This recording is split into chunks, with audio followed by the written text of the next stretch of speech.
Hi, യു2സി media എന്ന് പറയുന്ന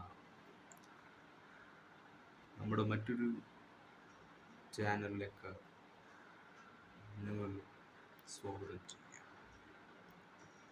നമുക്ക് രണ്ട് ചാനലുണ്ട്. ഒന്ന് യു2സി മീഡിയ എന്നും ഒന്ന് ടോപ്പ് 10 റിവ്യൂ ചാനൽ എന്ന് പറയുന്ന രണ്ട് ചാനലുകളാണ്. ഈ ചാനലിൽ നിങ്ങളുടെ സപ്പോർട്ട് വേണം. നിങ്ങളുടെ സപ്പോർട്ടും ലൈക്കും ഷെയറും ബെൽ ബട്ടണും ഒക്കെ ഉണ്ടെങ്കിൽ വരാൻ പോകുന്ന എല്ലാ വീഡിയോയും നോട്ടിഫിക്കേഷനായി നിങ്ങളുടെ മുന്നിൽ എത്തും. ഇപ്പോൾ നമ്മൾ ചില കോണ്ടന്റ് ബിഗ് ബോസിൻ്റെ സീസൺ 6 പരമായ ചില കോണ്ടന്റ് വിവാദങ്ങൾ നമ്മുടെ സോഷ്യൽ മീഡിയയിൽ നടക്കുന്നുണ്ട്, പ്രചരിപ്പിക്കുന്നുണ്ട്. അഖിൽ മാരാറാണ് സീസൺ 6 വന്ന ഉടനെ ചില തെറ്റിദ്ധരിപ്പിക്കൽ എന്ന ഒരു വാചകമാണത്. ബിഗ് ബോസ് പ്രേക്ഷകരെ ഒക്കെ ഇത് നന്നായി അത് ഉൾക്കൊള്ളിച്ചിട്ടുണ്ട്. എല്ലാവരും ഇത് കണ്ടിരിക്കുന്നതിൽ ഒരു കാര്യമില്ല. ബിഗ് ബോസും എൻ്റെ മോൾ ഷെയ്നും ഒക്കെ നമ്മളെയും നമ്മളുടെ എല്ലാവരെയും പറ്റിക്കുകയാണ്. അവരുടെ ആവശ്യത്തിന് വേണ്ടി നമ്മളെ ഉപയോഗിക്കുകയാണെന്നൊക്കെ പറഞ്ഞ് ഒരു വെളിപ്പെടുത്തൽ, പലരും അതിൽ ഇരയാക്കപ്പെട്ടു എന്നൊക്കെ പറഞ്ഞുള്ള ഒരു വീഡിയോ ലൈവുകളാണ് അഖിൽ മാരാർ എന്നും വരുന്നത്. അഖിൽ മാരാർ ഒരു ഡയറക്ടറാണ്, ഒരു സിനിമ സംവിധായകൻ ആകാൻ പോകുന്ന, ഇപ്പോഴും ആയി എന്നല്ലാതെ ആയിട്ടില്ല എന്ന് തന്നെയാണ്. അപ്പോൾ ബിഗ് ബോസ് എന്ന ഒരു വലിയ റിയാലിറ്റി ഷോയിലൂടെയാണ് അഖിൽ മാരാർ എന്ന് പറയുന്ന ഈ വ്യക്തി നമ്മുടെ സമൂഹത്തിൽ, അതായത് ഇന്നത്തെ നിലവിൽ നമ്മൾ അറിയപ്പെടാൻ കാരണവും ബിഗ് ബോസ് എന്ന പ്ലാറ്റ്ഫോമാണ്. അപ്പോൾ നമ്മൾ നെഗറ്റീവും പോസിറ്റീവും പറയുന്ന ഒരു കാറ്റഗറിയാണ്. ആരെയും നമ്മൾ വെള്ളപൂശില്ല. പക്ഷേ സത്യം തെളിവാകുന്നത് വരെ അല്ലാതെ നമ്മൾ ആരെയും സംശയിക്കില്ല. പക്ഷെ ഇത്രയും വലിയ റിയാലിറ്റി ഷോ പല പ്രൊഡ്യൂസറും കമ്മ്യൂണിക്കേഷൻ ചെയ്ത് അവർക്ക് ഡെപ്യൂട്ടേഷൻ കൊടുത്ത് കൊണ്ടുവന്ന പ്രൊമോഷൻ ആൻഡ് പ്രൊഡ്യൂസർമാർ നിയമിക്കുന്ന എൻഡമോൾ ഷെയ്നും ഏഷ്യാനെറ്റുമൊക്കെ ഇത്തരത്തിലൊരു ചതി നടക്കുന്നെങ്കിൽ എന്തുകൊണ്ട് ഇത് മുന്നേ കണ്ടെത്തിയില്ല എന്നാണ് നമ്മുടെ ചോദ്യം.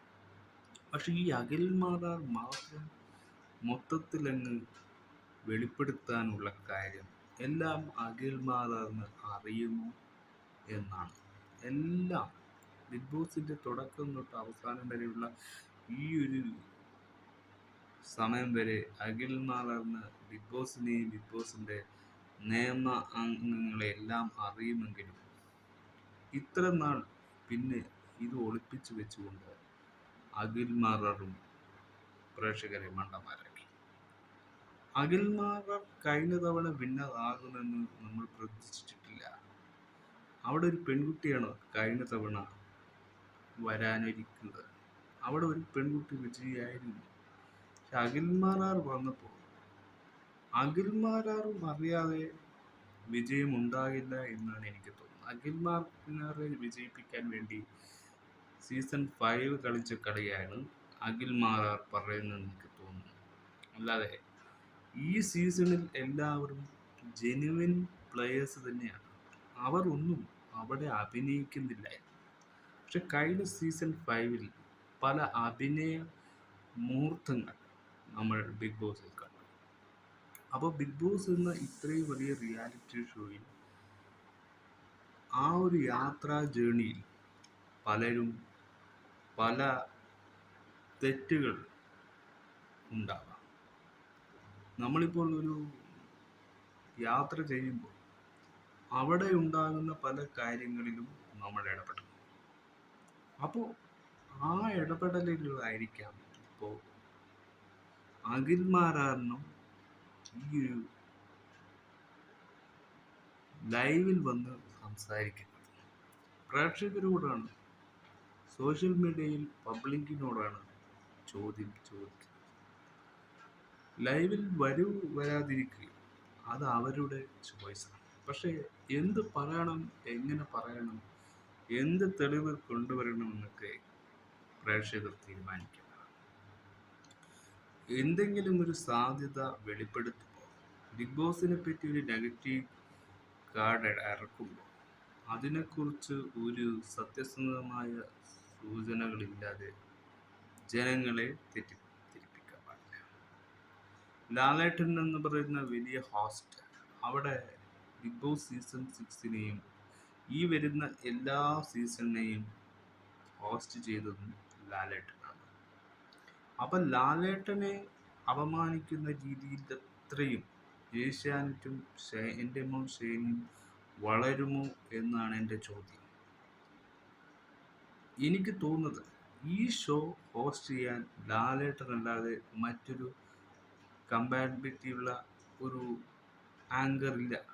കാരണം ലാലേട്ടൻ അല്ലാതെ ഈ ഷോ മുന്നോട്ട് കൊണ്ടുപോകാൻ പറ്റത്തില്ല. അതുകൊണ്ട് ഏത് കാര്യം വരുമ്പോഴും ലാലേട്ടനെ കുറ്റം പറയുന്ന ചില ആൾക്കാരും കാണും. പക്ഷെ ചില തെറ്റുകൾ ഷോയുടെ മര്യാദകൾ കൊണ്ട് ലാലേട്ടൻ പല ചോദ്യങ്ങൾ ചോദിക്കാതെ വിഴുങ്ങിക്കളയും. ആ ചോദ്യത്തിന് മാത്രമാണ് നമുക്ക് ഉത്തരം കിട്ടാത്തത്. പക്ഷെ എന്നാലും മലയാളത്തിലേക്ക് വരും ഇത്തരത്തിലൊരു ഷോ ഇത്ര വലിയ സെലിബ്രിറ്റിയെ കൊണ്ട് ചെയ്യണമെങ്കിൽ അത് ലാലേട്ടനെ പോലെ അല്ലാത്ത മറ്റൊരു സെലിബ്രിറ്റി ഈ ഒരു ഷോ അവതരിപ്പിക്കാൻ വരുമോ എന്ന് സംശയമാണ്. ആ ഒരു ബ്രില്യൻറ്റ് ലാലേട്ടൻ കാണിച്ചിട്ടുണ്ട്. അല്ലെങ്കിൽ ഇത്രയും മോശ സമയങ്ങളിൽ പോലും ലാലേട്ടൻ ഈ ബിഗ് ബോസിനെ കുറിച്ച്, ബിഗ് ബോസിൻ്റെ നെഗറ്റീവിനെ കുറിച്ച് എല്ലാം അറിയുന്നിട്ടുണ്ട്. ലാലേട്ടൻ അതിൽ കോപ്പറേറ്റ് ചെയ്യണമെങ്കിൽ അവിടെ എന്തെങ്കിലും നിജസ്ഥിതി നമുക്ക് അറിയാത്തതുകൊണ്ടാണ്. അവിടെ ഒരു എഗ്രിമെൻറ്റിൽ സൈൻ ചെയ്ത് കഴിഞ്ഞാൽ അതിൽ നിന്ന് പിന്തിരിയാനോ മുന്നോട്ട് പോകാനോ ഒന്നും പറ്റത്തില്ല. ബിഗ് ബോസ് ഷോ എന്ന് പറയുന്നത് അവിടെ നമ്മൾ എഗ്രിമെൻറ്റ് ബേസിൽ നടത്തപ്പെടുന്ന ഒരു ഷോ ആണ്. അതൊരു ഷോ തന്നെയാണ്.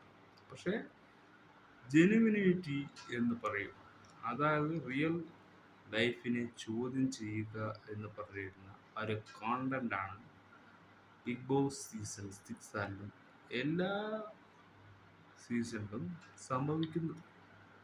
ഫസ്റ്റ് സീസൺ മാത്രമാണ് ഇത്തിരി ബെറ്ററായത്. ബാക്കി ഇങ്ങോട്ട് വരുന്ന എല്ലാ സീസണും താളപ്പഴകളാണ്. അതായത് ഒന്നും ഒരു ജെനുവിനിറ്റി കണ്ടസ്റ്റൻസ് അല്ല എന്ന് തന്നെയാണ് നമ്മൾക്കും പറയാനുള്ളത്. കാരണം ജെനുവിനിറ്റി സെലക്ഷൻ പ്രോബ്ലം, അതായത് ബിഗ് ബോസിന് പറ്റിയ അബദ്ധങ്ങൾ ആ രണ്ടാമത്തെ ബിഗ് ബോസ് സീസണിൽ തന്നെ 2 തന്നെ അവരുടെ സെലക്ഷനിൽ പാളിച്ചകളാണ്. അങ്ങനെ അവിടെ ഒരു ഡിബേറ്റ് നടക്കും. അങ്ങനെ സംഭവിക്കുന്ന പ്രൊഡക്ഷനിൽ നടക്കുന്ന അസ്വാഭാവികതമായ ചില അവരുടെ തലപ്പത്തിരിക്കുന്നവരും അവരുമായി കോൺട്രവേഴ്സി ചെയ്തവരുമൊക്കെ ഈ ഒരു രീതിയിൽ നമ്മൾ ബെറ്ററാക്കാൻ കൊണ്ടുവന്ന ഒരു ഷോ താളപ്പിഴകൾ വന്ന് ഇടിവ് സംഭവിക്കുന്ന ഒരു ജെനുവാനിറ്റി തീരെയില്ലാത്ത കോണ്ടന്റാണ് പ്രേക്ഷകരിൽ, ഒരു ഫേക്ക് കോണ്ടന്റ്സ്. അതാണ് ജനങ്ങളിൽ എത്തിയത്. പക്ഷേ അഖിൽമാരാർ പറയുന്ന ഒരുപാട് കാര്യങ്ങളിലൊന്നും വലിയ സത്യങ്ങളൊന്നുമല്ല. അഖിൽമാരാർ ഇപ്പോൾ പറയുന്നത് എന്തോ ഒരു വിരോധം കൊണ്ടാണ്, ബിഗ് ബോസ് എന്തോ ചീറ്റ് ചെയ്തു എന്ന മട്ടിലുള്ള. പക്ഷെ ബിഗ് ബോസ് സീസൺ 6ൽ പോയാൽ പണത്തൊന്നും അതൊരു 50 ലക്ഷം രൂപ എന്നൊക്കെ പറയുമ്പോൾ ഇന്നത്തെ കാലത്തൊന്നുമല്ല. 1 കോടി കിട്ടുന്ന പണി ജീവിതമൊന്നും അല്ലല്ലോ. അവിടെ നമ്മൾ സ്റ്റാർ ആകുക, നമ്മൾ സെലിബ്രിറ്റി ആകുക എന്ന ഒറ്റ കാര്യങ്ങളെ നടക്കുന്നുള്ളൂ. നമ്മൾ സിനിമയിൽ അഭിനയിക്കണ്ട, എവിടെയും പോകണ്ട, സ്വന്തമായ ഒരു സ്റ്റാർഡം നിലനിർത്താൻ പറ്റാനുള്ള ഒറ്റ വേദിയാണ് ബിഗ് ബോസ്. അവിടെ തിരഞ്ഞെടുക്കപ്പെടുന്ന ഓരോ മത്സരാർത്ഥികളെയും കണ്ടസ്റ്റൻസിനെ സെലക്ട് ചെയ്യും ബിഗ് ബോസിന് പാളിച്ചകൾ പറ്റി. അത് വുമൺ ആയാലും മാൻ ആയാലും ട്രാൻസ്ജെൻഡർ ആയാലും ഏത് വിഭാഗത്തിൽപ്പെടുന്നവരായാലും ഇപ്രാവശ്യത്തെ ജാൻമണിയൊക്കെ കണ്ടില്ലേ, നമുക്ക് ഒട്ടും accept. Gabri, Jackson very fake. പക്ഷേ അവർ റിയൽ ജീവിതം തന്നെയാണ് അവിടെ ചെയ്യുന്നതെന്നാണ് പറയുന്നത്. ഇവർ ഫേക്ക് ആണെങ്കിലും ഇവർ റിയൽ കോണ്ടന്റ് ആണ് പ്രേക്ഷകരിൽ എത്തിക്കുന്നത്. അതുകൊണ്ടാണ് ബിഗ് ബോസിന് റേറ്റിംഗ് കൂടിയത്. ആ കൂട്ടത്തിന് അതാണ് പറയുന്നത്. നമ്മൾ ജീവിതത്തിൽ അപ്രതീക്ഷിതമായി സംഭവിക്കുന്ന നിലപാടുകളാണ്. നമ്മൾ ഒരിക്കലും പ്രതീക്ഷിച്ചിട്ടായിരിക്കില്ല ചിലർ ചെയ്യുന്നത്. പ്രതീക്ഷിച്ച് ചെയ്യുന്നതും വരുന്ന ഒരു കാലഘട്ടവുമല്ല. നമ്മൾ രണ്ടിനും ഇടയില്ല. സത്യത്തിനും തിന്മക്കും ഇടകളിലാണ്. നെഗറ്റീവും പോസിറ്റീവും ചർച്ച ചെയ്യുന്ന കാലഘട്ടം. അപ്പോൾ നമ്മൾ ഡബിൾ സ്റ്റാൻഡാണ് അവിടെ നടക്കാൻ കഴിയുക. അപ്പോൾ ആ ഡബിൾ സ്റ്റാൻഡ് തന്നെയാണ് അവിടുത്തെ മത്സരാർത്ഥികൾ കാട്ടിക്കൊടുക്കുന്നത്. മിസ്റ്റർ അഖിൽമാർ, നിങ്ങളും ഒരു കണ്ടസ്റ്റന്റ്. നിങ്ങളുടെ സീസൺ 5 നിങ്ങളൊരു ബെസ്റ്റ് ഗെയിമറാണെന്നൊന്നും ആരും പറയുന്നില്ല. നിങ്ങളിലും ഒരുപാട് നാടകീയതകളുണ്ട്. ഇത്രയും വലിയ ഡയറക്ടറും ഒക്കെ ആയ നിങ്ങളെന്തിന് ഈ സീസൺ 5 വരണമെന്ന് നിങ്ങൾ ആഗ്രഹിച്ചു? നിങ്ങൾക്ക് നിങ്ങളുടെ സ്റ്റാർഡം നിലനിർത്താൻ പറ്റിയിട്ടില്ല. അതിനു വേണ്ടിയാണ് നിങ്ങൾ ബിഗ് സീസൺ എന്ത് തീ കോരിയിട്ടെന്ന് പറഞ്ഞാൽ, ഏത് കാറ്റത്ത് ആടി എന്ന് പറഞ്ഞാലും ഇത്രയും വലിയ റിയാലിറ്റി ഷോ നിങ്ങൾ കാരണം തകരുമെന്നൊന്നും നമുക്ക് പ്രതീക്ഷയില്ല. ഏത് കാറ്റത്താടിയാലും ബിഗ് ബോസ് സീസൺ 6 ഒരു നിലപാട് അത് തിരിച്ചു വരുമെന്ന് തന്നെയാണ് എനിക്ക് തോന്നുന്നത്. കാരണം ഇത്രയും വലിയ റിയാലിറ്റി ഷോ ഒരാൾ ചിന്തി ഒരാൾ കുരച്ചു എന്ന് വിചാരിച്ച് ആ റിയാലിറ്റി ഷോക്ക് ഒരു കൂട്ടരും സംഭവിക്കാൻ പോകുന്നില്ല.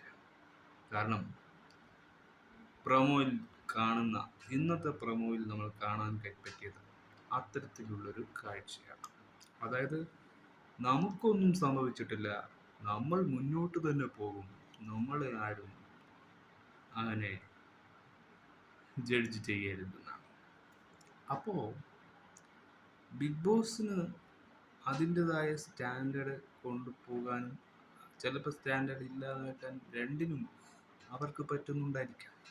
പക്ഷെ കാണുന്ന പ്രേക്ഷകർ ഇതിൻ്റെ നിജസ്ഥിതി അറിയാതെ ഇങ്ങനെ കറങ്ങിക്കൊണ്ടിരിക്കും. പക്ഷേ ഇന്നത്തെ പ്രൊമോ കാണുമ്പോൾ കഴിഞ്ഞ നിങ്ങൾ പറഞ്ഞ ചർച്ചകളൊന്നും ബിഗ് ബോസ് ഏറ്റെടുത്തിട്ടില്ല. അതൊക്കെ പുറംകാല കൊണ്ട് ചവിട്ടി എന്ന് മാത്രമേ പറയാൻ പറ്റൂ. അപ്പോൾ അഖിൽമാർ പറയുന്ന സത്യങ്ങൾക്ക് എത്ര വാല്യൂ ഉണ്ട്? എന്തിനാണ് ഇത്തിരി മോശമായ ഒരു പബ്ലിക് കാര്യങ്ങൾ കൊണ്ടുവരുന്നത്? റിയാലിറ്റിയിലേക്ക് വരുമ്പോൾ ഒട്ടും ഗോസിപ്പുകൾ ഇങ്ങനെ പല രാജ്യത്തും പല സെലിബ്രിറ്റികൾക്കും സംഭവിക്കുന്നതാണ്. പക്ഷെ അത് കുറച്ച് സമയങ്ങളിലാണ്. ഇത് സീസൺ തുടങ്ങിയതിന് ശേഷം അങ്ങിങ്ങ് ചാകര പോലെ സോഷ്യൽ മീഡിയയിൽ ഏറ്റെടുക്കുകയാണ്.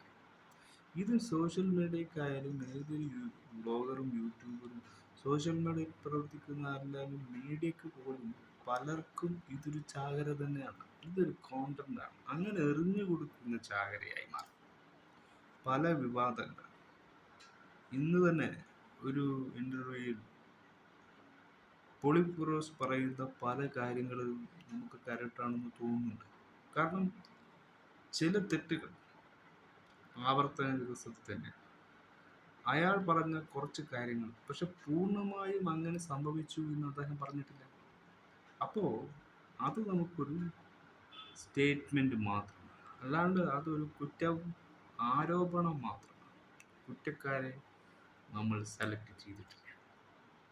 അപ്പോൾ അഖിൽമാരാർ എന്തിനിതിന് മുന്നോട്ടിൽ വരുന്നു? അഖിൽമാറിന് ഈ ഒരു പ്രസ്താവനയിൽ നിന്ന് എന്ത് ലക്ഷ്യമാണ് ബിഗ് ബോസിൽ നിന്ന് കിട്ടാനുള്ളത് എന്നത് നമുക്ക് മുന്നിൽ അറിയേണ്ട കാര്യമാണ്.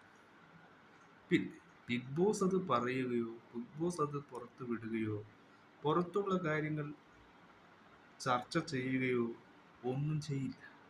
അവിടെ പറയുന്നുണ്ട് നമ്മൾ പുറത്തുള്ള കാര്യങ്ങൾ ബിഗ് ബോസിനകത്ത് ചർച്ച ചെയ്യാറില്ല എന്ന്.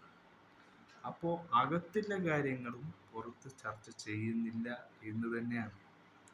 രണ്ടും ഒരേ മൈൻഡിലെടുത്താൽ മതി. നമ്മൾ ബിഗ് ബോസിൽ പോയി കഴിഞ്ഞാൽ ആദ്യം വാണിംഗ് കിട്ടുന്നത് പുറത്തുള്ള കാര്യങ്ങൾ അകത്ത് പറയരുതെന്നാണ്. അപ്പോൾ അതൊരു വേറൊരു പ്ലാറ്റ്ഫോമാണ്. ആ പ്ലാറ്റ്ഫോമിൽ നമുക്കൊരു എഗ്രിമെൻറ്റിലെ നിയമങ്ങളാണ് നമ്മളെ ബലഹീനതയാക്കുന്നത്.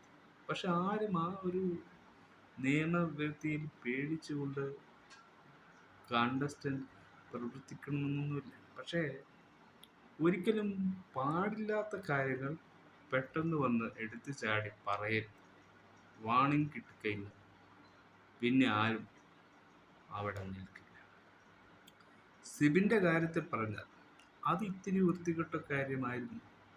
സിബിൻ എന്ന് പറയുന്ന ആ ഒരു DJ പയ്യനെ അവൻ തെറ്റ് ചെയ്തിട്ടുണ്ടോ എന്നല്ല, ബിഗ് ബോസിന്റെ പവറിനെ ദുരുപയോഗം ചെയ്തു എന്ന ഒരു കാര്യത്തിന് മൈൻഡ് ഗെയിം ആയതുകൊണ്ട് തന്നെ ലാലേട്ടൻ വന്ന് നന്നായി ഹാർഷമായി പെരുമാറി.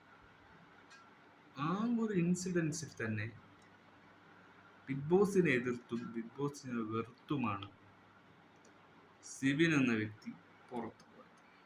അയാളിനി തിരിച്ചു വരുമെന്നൊക്കെയാണ്. വന്നുകൊണ്ടൊന്നും കാര്യം. ഇനി ഗെയിം ഓണാകത്തില്ല. ഗെയിം ചേഞ്ചറൊക്കെ ബിഗ് ബോസ് അകത്തിലേക്ക് വന്നു കഴിഞ്ഞു.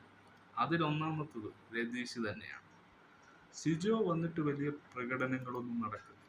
സിജോ അവിടെ ഇപ്പോഴും നിലപാടുകൾ കുറച്ച് തന്നെയാണ്. അപ്പോൾ ഗെയിം ചേഞ്ചൊക്കെ അവിടെ നടക്കും. സായി പുറത്തു പോയി. സായി ഇപ്പോൾ എന്തോ പ്രശ്നത്തിൽ പുറത്തു പോയി. അപ്പം അതിൻ്റെതൊക്കെ ആയ ചില ഇനി തിരിച്ചു വന്നാൽ വീണ്ടും കളി മാറും. ചിലപ്പോൾ വരാതിരിക്കാം. നമ്മുടെയൊക്കെ ലൈഫിൻ്റെ ടേണിംഗ് പോയിൻ്റൊക്കെയാണ് അതൊക്കെ. അപ്പോൾ നമ്മൾ പ്രതീക്ഷിക്കുന്നൊന്നും ജീവിതത്തിൽ സംഭവിക്കുന്നു. അപ്രതീക്ഷമായി വരുന്ന ഓരോ വിവാദങ്ങൾക്കും നമ്മൾ ചോദ്യത്തിന് ഉത്തരം തപ്പാൻ പോയാൽ അതവിടെ കിടക്കുകയാണ്. നമുക്ക് ഉത്തരവും കിട്ടില്ല, അവരുടെ ചോദ്യത്തിന് മറുപടി ഉണ്ടാവില്ല. അപ്പോൾ ഇതൊക്കെ വെറും വിവാദം മാത്രമായിട്ടാണ് എനിക്ക് തോന്നുന്നത്. അല്ലാതെ ചിലപ്പോൾ ആരോടെങ്കിലും വെറുപ്പുണ്ടെങ്കിൽ അവരോട് കാണിക്കുന്ന കാര്യങ്ങളായിരിക്കും. അപ്പോൾ ഇവിടെ ഒന്നിലും പെടാത്ത ഈ കണ്ടസ്റ്റൻറ്റിന് മൊത്തത്തിൽ അവിടെ ഇട്ടുകൊണ്ട് പൊരിക്കേണ്ട കാര്യമില്ല. കാരണം അവർ മത്സരിക്കേണ്ടവരാണ്. അവരെ ചോദ്യം ചെയ്യേണ്ട കാര്യങ്ങൾ അവർ ചെയ്ത ഗെയിമിൽ പറ്റുന്ന പാളിച്ചകളെയായിരിക്കും. അതിനെ നമുക്ക് ചോദ്യം ചെയ്യുന്നതിന് ഒരു വിവാദവും ഇല്ല. അതൊരു സോഷ്യൽ ഡെമാൻഡ് ആക്ഷൻ. അത് നമുക്ക് ചെയ്യാനുള്ള എല്ലാ പവറും പ്രേക്ഷകർക്കും പബ്ലിസിറ്റി ആഗ്രഹിക്കുന്നവർക്കും പബ്ലിക്കിനും അവകാശമുണ്ട്. നമ്മൾ അത് നേരിട്ട് പറയുന്നു. തെളിവുകളാണ് ഇതൊക്കെ. വോട്ടിംഗ് പാറ്റേണിൽ നടക്കുന്ന ഒരു കാര്യമായുണ്ട്. ഒരു രാജാ ആര് രാജാവാകും എന്നൊരു പ്രതിജ്ഞയും കൂടി ഇതിലുണ്ട്. ഇത് രാജാക്കന്മാരെ നിലനിർത്തുന്ന ഒരു കാലഘട്ടം കൂടിയാണ്. അവിടെ വിന്നറായ അഖിൽമാർ ഇന്ന് ഫേമസ് ആണ്. അപ്പോൾ അവിടെ നിന്ന് സാബുമാൻ ഫേമസ് ആണ്. അവിടെ നിന്ന് അപ്പോൾ പലരും അവിടെ നിന്ന് ഫേമസ് ആയിട്ടും ഇത്തിരി നെഗറ്റീവും കൂടി കിട്ടിയപ്പോൾ നെഗറ്റീവ് കമൻസ് ഇടുന്നവരാണ് ചെയ്യുന്നത്. അവർ പറയുന്ന വാക്കുകളിലൂടെ എല്ലാവരും വിശ്വസിച്ച് അത് മറന്നു കളയുക. അത്തരത്തിലുള്ള വികാര പ്രക്ഷോഭങ്ങൾക്കിരയാകുന്ന പാവം കണ്ടസ്റ്റൻസ് ഉണ്ടാകും. അവരും ഇതിലൊന്നും പെടാത്തവരെയും നമ്മൾ കുറ്റം പറയുന്നുണ്ട്.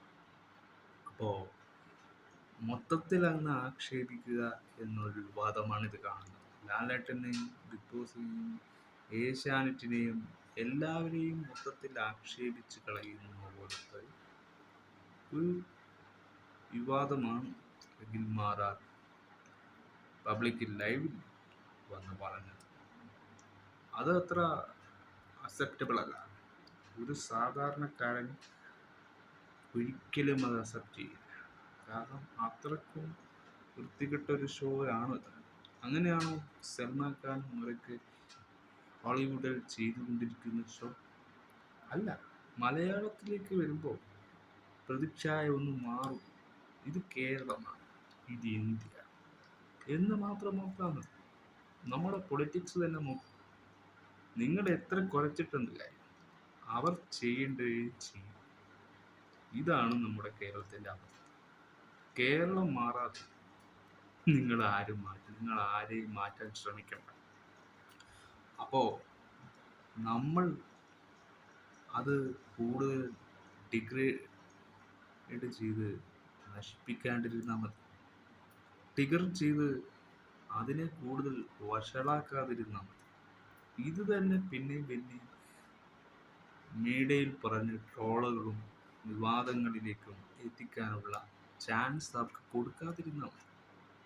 പിന്നെ ഇത്തരത്തിലുള്ളൊരു വിക്ടിം അതിലുണ്ടെങ്കിൽ അവർ സ്വയം ഇങ്ങോട്ടേക്ക് വരേണ്ടതാണ്. ആരും നാടി വിളിച്ച് വരേണ്ട ആവശ്യമൊന്നുമില്ല. അല്ലെങ്കിൽ അവർക്ക് മറ്റെന്തെല്ലാം രീതിയിൽ അവർക്ക് വെളിച്ചത്തിൽ വരാം. അപ്പോൾ അവർ തന്നെ പറയുന്ന റിയാക്ഷനാണ് വിലയുണ്ടാകുക. അത് മറ്റൊരാൾ പറയുമ്പോൾ ആ വില നഷ്ടപ്പെടുകയാണ്. അതിനു വേണ്ടിയായിരിക്കണം നമ്മൾ ഓരോ തെളിവുകളും പബ്ലിക്കിലേക്ക് ഇറക്കുക. സത്യസന്ധമായി എന്നും നിലനിൽക്കും. തിന്മകൾ വിജയിച്ച ചരിത്രവുമില്ല.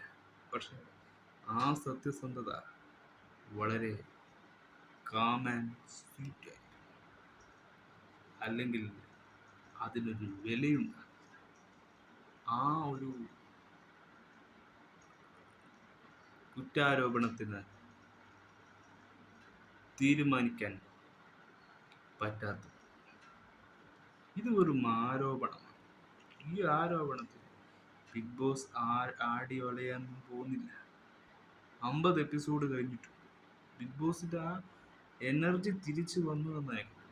പഴയ ബിഗ് ബോസിന്റെ ആ ഒരു മാറ്റം കൊണ്ടുവന്നിട്ടുണ്ട്. ജെനുവിനി കണ്ടസ്റ്റൻസ് അവർ ജെനുവിനിറ്റി കണ്ടന്റ് കൊടുക്കുന്നുണ്ടെങ്കിൽ അത് റിയലി കണ്ടന്റാണ്, അല്ലാതെ ഫേക്ക് കണ്ടന്റ്സ് അല്ല. പക്ഷെ പോയ സീസണിലൊക്കെ പല ഫേക്ക്നെസ് കോണ്ടന്റ്സ് ഉണ്ടായിട്ടുണ്ട്. അപ്പോൾ നമുക്കിങ്ങനെ തെറ്റുകൾ കണ്ടെത്തി ആരോപിക്കാനൊന്നും പറ്റത്തില്ല. തെറ്റുകളാണെന്നത് എങ്ങനെ പറയും? കിടന്നു കൊടുത്തു അത് എന്തൊരു തെളിവുകളാണ് ബിഗ് ബോസ്? അത് എങ്ങനെയാണ് അത് നടപ്പിലാക്കുക? കിടന്നു കൊടുത്തു കഴിഞ്ഞാൽ തന്നെ എന്ത് ബിഗ് ബോസിന് നേട്ടം കിട്ടുന്നു? ബിഗ് ബോസ് ഒരു ക്രെഡിബിലിറ്റിക്ക് വേണ്ടി നടത്തുന്ന ഷോ ഇല്ലേ? നിങ്ങൾ അങ്ങനെ വിശ്വസിക്കുന്നു? അവർ ഒരു ഷോ നടത്തുന്നത് അവർക്ക് ബിസിനസ് പരമായ രീതിയിലോ ഒരു ഷോ ഡയറക്ടർ ചെയ്ത് അവർ ജനങ്ങളിലേക്ക് എത്തിക്കുന്ന, അതും കഥകളില്ലാത്ത, സ്ക്രിപ്റ്റുകളില്ലാത്ത സാധനങ്ങളല്ലേ നമ്മൾ ജീവിതത്തിലെ, നമ്മുടെ ലൈഫിലെ കാര്യങ്ങളല്ലേ കൊണ്ടുപോയിട്ടുള്ളത്. അപ്പൊ അവിടെ എന്താണ് വിക്ടിമിനെ സമ്മതിക്കുക? അങ്ങനൊരു വിക്ടിം ഉണ്ടാവും. ആണും പെണ്ണും ഈ ചതികൾ പെടില്ലേ? പെണ്ണിനെ മാത്രം ആരോപിക്കുന്നതിൽ എന്താണ് യാഥാർത്ഥ്യം? രണ്ടാളെയും, രണ്ടാൾക്കും, ആണായാലും പെണ്ണായാലും അവർക്കും ഉണ്ടാവില്ലേ ഇതിൽ അവർക്കും കുറ്റാരോപണം? അവരും ആണുങ്ങളെല്ലാം സ്വാർത്ഥരെന്ന് പറയില്ലേ? അങ്ങനെ പറയുന്ന ഒരു വെളിപ്പെടുത്തൽ ആവശ്യമില്ല. പബ്ലിക്കിന് അത്തരത്തിലെ കാര്യങ്ങൾ കണ്ടു നിൽക്കുന്നൊന്നും വലിയൊരു സത്യമായിട്ടൊന്നും കരുതി. അപ്പോ എന്തും എടുത്തടിച്ച് പറയുന്ന ഒരാളാണ് അഖിൽ മാരാർ. അപ്പൊ അങ്ങനെ വരുന്ന വാക്കുകളിലൂടെ നമ്മൾ പലതും വിശ്വസിച്ചു. കുറച്ച് സത്യമാണെങ്കിൽ 100 കള്ളവും അതിൽ ചേർത്ത് ആഡ് ചെയ്തിട്ട് ആരും ചെയ്യൂ. അങ്ങനെയാണ് അത് വെളുപ്പിക്കുക. അപ്പോ തനിക്ക് എഗ്രിമെന്റുകളും കാര്യങ്ങളൊന്നും ഇല്ലാത്തത് കൊണ്ട് പല കാര്യങ്ങളും ഇങ്ങനെ എന്തൊക്കെയോ വെളിപ്പെടുത്തി കളയാമെന്നൊക്കെ തോന്നുന്നു. ബിഗ് ബോസ് നിർത്തലാക്കണം എന്നൊക്കെ തോന്നിയിട്ടുണ്ടാവാം. അങ്ങനെ വിവാദങ്ങൾ ചെയ്യുന്നവരുണ്ട്. പക്ഷെ നിങ്ങൾക്കറിയില്ല ഇത് നടപടിയാകുന്ന കേസുകളൊന്നും അല്ലെന്ന്. ഇപ്പൊ അഖിൽ മാരാർ മാത്രം ഒരു കാര്യങ്ങൾ തീരുമാനിച്ചാലും നടക്കുന്ന കാര്യമാണ്. ഇത് ഒരുപാട് പേർ, ഒരാൾ ചെയ്യുന്ന കാര്യമല്ലല്ലോ, ഒരുപാട് പേർ ചുറ്റിയിരുന്ന് ചെയ്യുന്ന ഒരു പ്രൊഡക്ഷൻ അല്ലേ. അവർ അത് അവരുടെ പണവും സമയവും വേസ്റ്റ് ചെയ്തുകൊണ്ട് വിവാദങ്ങളുടെ ബാക്കിലേക്ക് കൂടി അവർ നടക്കും. ഇമ്പോസിബിൾ. അപ്പം നമ്മൾ ജെന്യുനമായ കാര്യങ്ങൾ പ്രേക്ഷകരിൽ എത്തിക്കും. അങ്ങനെ വന്നാലേ അതിന് എന്തെങ്കിലും നടപടികളുണ്ടാകും. ഇത് കോടതിയിൽ പോലും എത്തേണ്ട കാര്യമൊന്നുമില്ല. കോടതിക്ക് എന്ത് ചെയ്യാൻ പറ്റും? കോടതിയിൽ കൂടി അറിഞ്ഞിട്ടായിരിക്കില്ലേ ചിലപ്പോൾ സംഭവങ്ങൾ നടക്കുന്നത്. ആരോടും അനുവാദം ചോദിക്കാണ്ടും ലൈസൻസും ഇല്ലാതെയൊന്നും ഈ പ്രോഗ്രാമൊന്നും ഇന്ത്യയിൽ സ്റ്റാർട്ട് ചെയ്യാൻ പറ്റത്തില്ല. അവിടെ എന്തെങ്കിലും കാര്യങ്ങൾ ഉണ്ടാവും.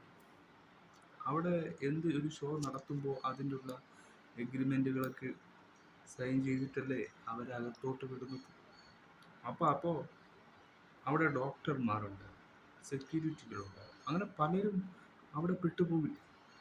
അപ്പോൾ എന്താണ് നിങ്ങൾ ഈ വിവാദത്തിന് ഉദ്ദേശിക്കുന്നതെന്നാണ് നമുക്കറിയാത്തത്. ഇപ്പോൾ മനസ്സിലായില്ല. നാളെയും മറ്റന്നാളും, ഇന്നും മറ്റന്നാളൊക്കെയാണ് ഇനി വീക്കെൻഡ് എപ്പിസോഡിൽ. വീക്കെൻഡ് എപ്പിസോഡിൽ ഇങ്ങനത്തെ ചോദ്യങ്ങൾക്കൊക്കെ ജനങ്ങൾക്ക് വേണ്ടി മറുപടി കൊടുത്താൽ നന്നായിരിക്കും. നമ്മൾ അങ്ങനത്തെ ഒരു ചോദ്യം ഉത്തരവുമാണ് പ്രതീക്ഷിക്കുന്നത്. അപ്പോൾ ഇതിൽ സത്യാവസ്ഥയുണ്ടെങ്കിൽ അവരോടൊപ്പം നിൽക്കും, ഇല്ലെങ്കിൽ അവർ പറയുന്നതിൽ വാസ്തവമില്ല. അതാണ് നമുക്ക് പറയാനുള്ളത്. അതുകൊണ്ട് ബിഗ് ബോസ് സീസൺ 6 100 ദിവസത്തെ ജൈത്രയാത്ര പെട്ടെന്ന് അവസാനിപ്പിച്ച് കളയണമെന്നൊന്നും നമുക്ക് പറയാൻ കഴിയില്ല. അത് പോയിക്കോട്ടെ, മത്സരങ്ങൾ നടക്കട്ടെ. പക്ഷെ സത്യസന്ധമായ നിലപാടുകളാണെങ്കിൽ ഏത് കളിക്കും ഒരവസാനം ഉണ്ടാവും. അവസാനം ഒരു പ്രതീക്ഷയുണ്ടാവും, അല്ലെങ്കിൽ പ്രതീക്ഷ നഷ്ടപ്പെടും. പക്ഷെ ഇപ്പോ 2 പേരാണ് അവിടെ നെഗറ്റീവാണ്, ജാസ്മിൻ, ഗബ്രി. ഗബ്രിക്ക് ഇപ്പൊ വോട്ട് കുറവാണ്, ജാസ്മിന് വോട്ട് കൂടുതലാണ്. അങ്ങനെയുള്ള കാഴ്ചകൾ. അപ്പൊ അതാണ് കാര്യം. അവിടെ നെഗറ്റീവായ ഒരുപാട് കോണ്ടന്റ് കിട്ടുന്നത് കൊണ്ടാണ്. റിയാലിറ്റിയാണ് ഇവിടെ സംഭവിക്കുന്നത്. അപ്പൊ ആ റിയാലിറ്റിയാണ് നിങ്ങൾ ചോദ്യം ചെയ്യുന്നത്. റിയാലിറ്റി ഒരിക്കലും ചോദ്യം ചോദിച്ചാൽ ആ ചോദ്യത്തിന് ഉത്തരം കിട്ടുമെന്നും പ്രതീക്ഷിക്കണ്ട. പക്ഷേ ഇത് സോഷ്യൽ മീഡിയ, ഇവിടെ വിവാദങ്ങൾ പടരാം. നിങ്ങൾക്കത് രഹസ്യമായി അന്വേഷിക്കാമല്ലോ. രഹസ്യമായി അത് അന്വേഷിച്ച് നിങ്ങൾക്ക് എന്തൊക്കെ രേഖകളുണ്ടാക്കാം. ഇതൊന്നും പബ്ലിക് അറിയുന്ന കാര്യങ്ങളിൽ പെട്ട തന്നെയാണ്. അപ്പം അത് പബ്ലിക്കിൽ വെളിപ്പെടുത്തില്ല. അപ്പോൾ ക്യാമറകൾ ഉള്ള ഷോ ഒക്കെ തന്നെ, പക്ഷെ എന്നും ക്യാമറകൾ നോക്കി ഒരാളും ജീവിക്കില്ല. ക്യാമറകൾ അവിടെ ഉണ്ടാവും, പക്ഷെ ക്യാമറകളല്ലല്ലോ ലൈഫ്. നമ്മൾ ജീവിക്കുന്നത് പോലെ ജീവിക്കുമ്പോൾ അവിടെ എത്ര അടിപിടികൾ ഉണ്ടാകുന്നു. ഇതൊക്കെ എണ്ണി എണ്ണി ആരെങ്കിലും ചോദ്യം ചെയ്യപ്പെടുന്നുണ്ടോ? ആരെങ്കിലും ഈ ചോദ്യം ചെയ്യപ്പെടുന്നതൊക്കെ തിരിച്ച് നല്ല പ്രവൃത്തികൾ ചെയ്തു കൊടുക്കുന്നു? ഇല്ലല്ലോ. നമ്മുടെ ജീവിതത്തിലും സംഭവിക്കുന്നത് ഇതൊക്കെയാണല്ലോ. അത് തന്നെയാണ് ബിഗ് ബോസിനും സംഭവിക്കുകയുള്ളൂ. മാറ്റങ്ങൾ കൊണ്ടുവരും, മാറ്റിപ്പിടിക്കും എന്നൊക്കെ പറയുന്നത് അത് വെറും സ്പീക്കിംഗ് ഡയലോഗ്സ് മാത്രമാണ്. അത് റിയൽ ലൈഫിൽ ഒരിക്കലും നമുക്ക് കൊണ്ടുവന്ന് നിർത്താൻ പറ്റത്തില്ല. അത് അങ്ങനൊരു ഷോയിൻ്റെ ക്രെഡിബിലിറ്റി കിട്ടി അങ്ങനെയൊക്കെ വാക്കുകളൊക്കെ പറയും. പക്ഷെ ആ പറച്ചിലും നമുക്ക് ഫുൾ മാർക്ക് കൊടുക്കാനൊന്നും പറ്റില്ല. അതുകൊണ്ട് ഇത്രയും ഹേറ്റേഴ്സുകൾ ഉണ്ടെങ്കിൽ ആ ഹേറ്റേഴ്സിന് കൂടുതൽ ഹേറ്റേഴ്സിന് ഉണ്ടാക്കി കൊടുക്കുക. രണ്ട് വഞ്ചിയിലല്ല, ഒറ്റ വഞ്ചിയിൽ കാലിട്ട് നിൽക്കുക. അങ്ങനെയാണ്. വിജയിക്കുകയും വേണം, അവരെ അപമാനിക്കുകയും ചെയ്യണമെന്ന ഒരു സ്ട്രാറ്റജിയാണ് അഖിൽമാരാറുള്ളത്. അതുകൊണ്ട് ഇതൊക്കെ ഒരു വളരെ സഹതാപമായിട്ടാണ്